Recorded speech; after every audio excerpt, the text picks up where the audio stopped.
Example 2, solve quadratic equations using tables. All right, guys, this next example requires a graphing calculator. Some of us are in class and have access to a graphing calculator right now that can try this. If you don't have a calculator on you, that's totally fine. We're going to practice this a lot more in class tomorrow.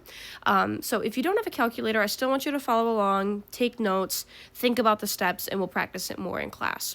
Otherwise, if you have one on you, you could go ahead and try this with us. So our whole point in 9.1 is we're looking for x-intercepts. That's our solutions. That's all we care about.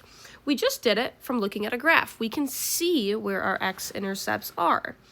What if we're just given a function, though? How can I use my graphing calculator to help us with this? Well, we're going to use our table settings. So in your calculator, you're going to go to y equals and type in our function, x squared minus 7x plus 6. We have done this before. We're going to type in the function and we're going to open up the table of values. So you'll see all of our x, y values that fit into that parabola. To do that, so we do y equals, type in the function, that's step 1, and then we click the second button, second graph, which is going to open the table for us. And you should see a table of a bunch of x and y values. Here's what we're looking for. We want to find the x-intercepts, and that is when our y value equals 0. I'll give you a hint, there's 2 of them. You want to use the up and down arrow to scroll through your table to try to find when y equals 0. Whatever the x values are at that point is our x-intercepts. Looks like when we do that, we should find values at +1 and +6. So that's how we can use a table to also find our solutions. We have solutions at 1 and 6. Now, sometimes it's not always that easy. Sometimes we can't really see exactly when y equals 0. So let's go ahead and try it again. Again, feel free to pause anytime if I'm going a little bit too quick. You can rewind, pause anytime that works best for you. We're going to try this again. Let's go back to y equals and type in our new function. This one looks a little bit more complicated. Once you type in your function, then we're going to click second graph.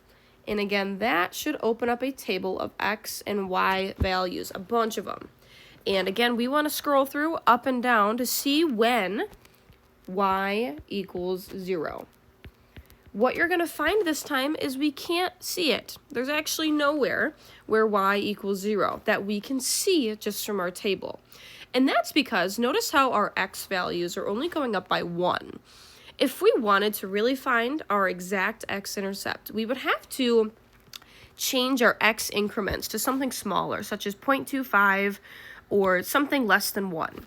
Now, we're going to practice that more in class, but for right now, I just want us to look and see about where those solutions would be.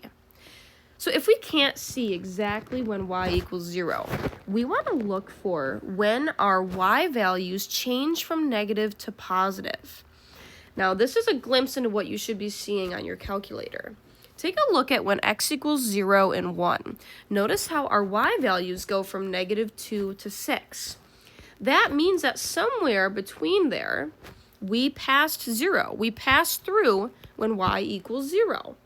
So somewhere in between there, between 0 and 1, we have an x-intercept. So for right now, we're not going to find exactly what it is. We're just going to state that we have another solution somewhere between 0 and 1. We will practice a bunch more of these in class when we all have access to our graphing calculators.